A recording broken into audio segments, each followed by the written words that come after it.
Hi, families. Today we're going to talk about the meaning of behavior and the importance of sleep. Before we get started, I want you to take a moment and think about all the hard work and effort that you're putting in at home.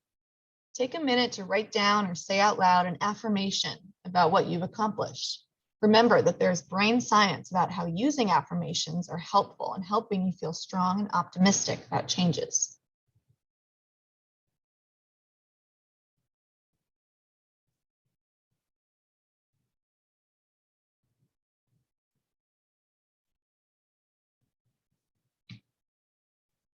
So let's talk about determining the meaning of behavior.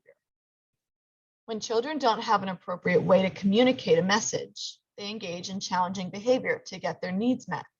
And it works. They're sending a powerful message. Either I want something or I don't want something.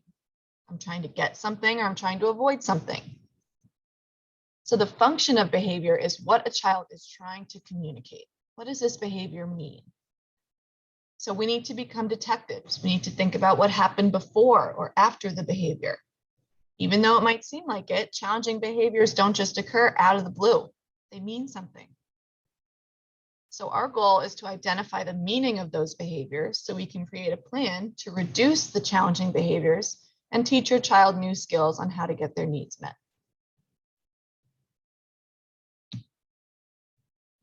The ABCs of behavior. A is our antecedent. What's happening before the behavior occurs? B is our behavior, what the child's doing. And C is consequence, what's happening after the behavior occurs. So for example, our antecedent is you tell your child to clean up. The behavior is the child screams and cries. The consequence is you say they can have more playtime, they don't have to clean up.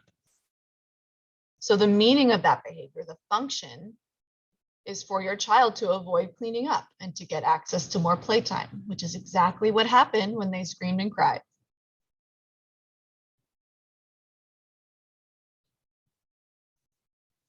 Apply it and try it at home. So become a detective at your home. When your child is engaging in these challenging behaviors, think about the ABCs. What's happening before the behavior? What's happening afterwards? What are they trying to get or trying to avoid?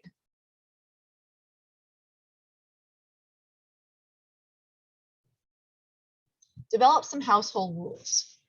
First, keep it simple. Pick 3 to 5 rules to really focus on. Second, state the behavior the way you want to see it. Third, pick rules that can be applied to a lot of different situations and routines, so you can use them often. And fourth, use visuals to help explain the rules to your child.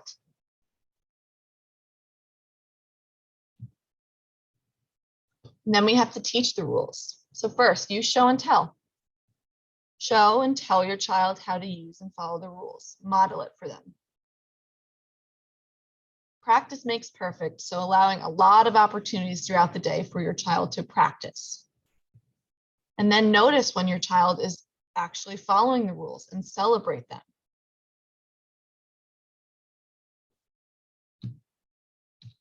Next, we're going to talk about the importance of sleep. So why do kids need sleep? Without it, we see unintentional injuries, difficult temperament, obesity, poor academic performance, problem behaviors such as noncompliance, aggression, self-injury. And these are just some of the negative impacts that no sleep have on children.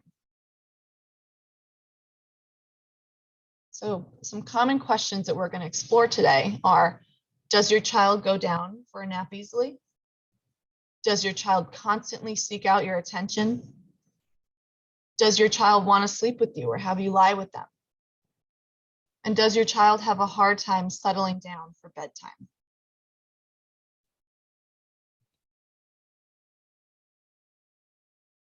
So before we get into it, think about what strategies that you've tried to help your child sleep.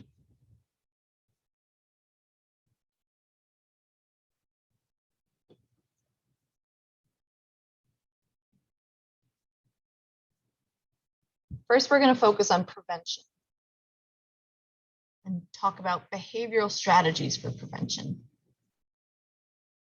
Find a child's book on bedtime routine. Read that book to your child often and right before their sleep routine. Set a timer. When it goes off, nap time's over. Set expectations when checking in on your child, like the amount of time and the distance between you. Manage their needs ahead of time.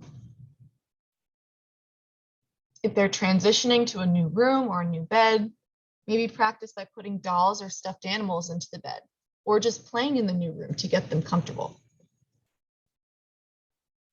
Allowing your child to sleep with their favorite item or toy. Giving them alternative activities to do during nap time. Providing opportunities for your child to be active during the day. It's important to keep bedtime consistent each day.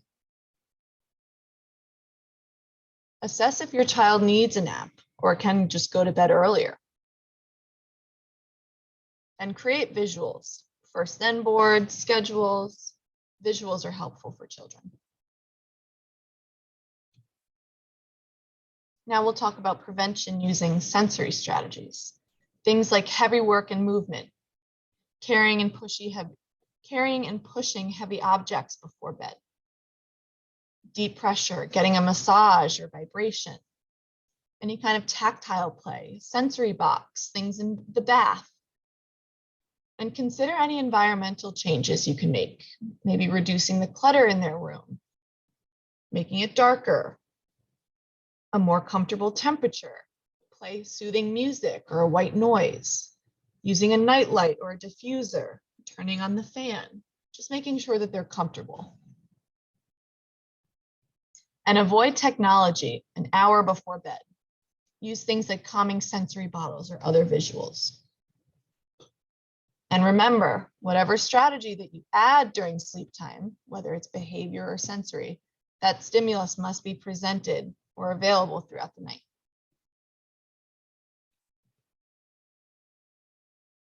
And how do we respond? So first, validate your child's feelings. Second, offer quiet time choices or a comfort item. Third, if you're using first then visuals or language, remind them of what's coming next. Fourth, if your child gets out of bed, calmly take them back to their own bed, say goodnight, and walk out. Fifth, practice calming rituals. And sixth, if necessary, consult your doctor.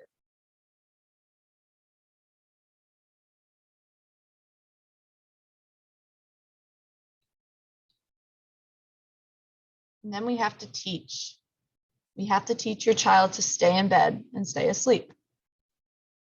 You have to teach them to request items or activities that they want, whether it's a back rub, reading a book, a drink, a nightlight, their favorite toy. Teaching them to make a choice of a quiet activity. Teaching them how to use a first then visual so they know what's coming next. Teaching them the expectations of bedtime. Teaching them calming strategies that they enjoy and that can help them soothe themselves to sleep eventually. And teaching them words or phrases that describe how their body is feeling. Talk to them about it.